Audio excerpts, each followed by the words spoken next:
Animal Farm by George Orwell. Read by Timothy West.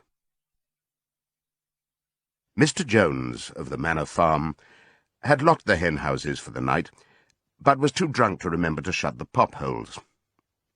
With the ring of light from his lantern dancing from side to side, he lurched across the yard, kicked off his boots at the back door, drew himself a last glass of beer from the barrel in the scullery, and made his way up to bed, where Mrs. Jones was already snoring. As soon as the light in the bedroom went out, there was a stirring and a fluttering all through the farm buildings. Word had gone round during the day that old Major, the prize middle white boar, had had a strange dream on the previous night, and wished to communicate it to the other animals. It had been agreed that they should all meet in the big barn as soon as Mr. Jones was safely out of the way. Old Major, so he was always called, though the name under which he had been exhibited was Willington Beauty, was so highly regarded on the farm that everyone was quite ready to lose an hour's sleep in order to hear what he had to say. At one end of the big barn, on a sort of raised platform, Major was already ensconced on his bed of straw, under a lantern which hung from a beam. He was 12 years old, and had lately grown rather stout, but he was still a majestic-looking pig, with a wise and benevolent appearance, in spite of the fact that his tushes had never been cut. Before long, the other animals began to arrive, and make themselves comfortable after their different fashions. First came the 3 dogs, Bluebell, Jessie, and Pincher, and then the pigs, who settled down in the straw immediately in front of the platform. The hens perched themselves on the window-sills, the pigeons fluttered up to the rafters, the sheep and cows lay down behind the pigs and began to chew the cud. The 2 cart horses, Boxer and Clover, came in together, walking very slowly, and setting down their vast hairy hoofs with great care, lest there should be some small animal concealed in the straw. Clover was a stout, motherly mare approaching middle life, who had never quite got her figure back after her 4th foal.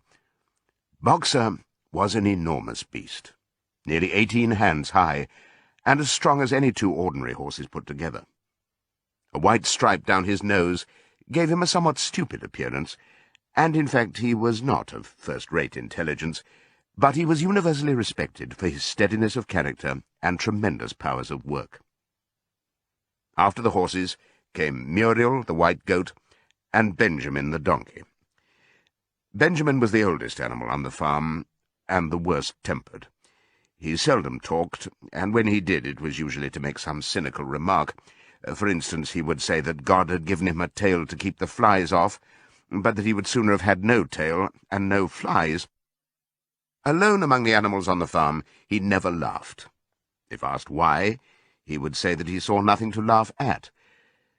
Nevertheless, without openly admitting it, he was devoted to Boxer. The 2 of them usually spent their Sundays together in the small paddock beyond the orchard, grazing side by side and never speaking. The 2 horses had just lain down when a brood of ducklings, which had lost their mother, filed into the barn, cheeping feebly and wandering from side to side to find some place where they would not be trodden on. Clover made a sort of wall round them with her great foreleg, and the ducklings nestled down inside it and promptly fell asleep. At the last moment, Molly, the foolish, pretty white mare who drew Mr. Jones's trap, came mincing daintily in, chewing at a lump of sugar. She took a place near the front and began flirting her white mane, hoping to draw attention to the red ribbons it was plaited with. Last of all came the cat, who looked round as usual for the warmest place, and finally squeezed herself in between Boxer and Clover. There she purred contentedly throughout Major's speech, without listening to a word of what he was saying. All the animals were now present, except Moses, the tame raven, who slept on a perch behind the back door. When Major saw that they had all made themselves comfortable, and were waiting attentively, he cleared his throat and began, "Comrades, you have already heard about the strange dream that I had last night. But I will come to the dream later. I have something else to say first. I do not think, comrades, that I shall be with you for many months longer, and before I die, I feel it my duty to pass on to you such wisdom as I have acquired. I have had a long life. I have had much time for thought as I lay alone in my stall, and I think I may say that I understand the nature of life on this earth as well as any animal now living. It is about this that I wish to speak to you. Now, comrades, what is the nature of this life of ours? Let us face it, our lives are miserable, laborious, and short.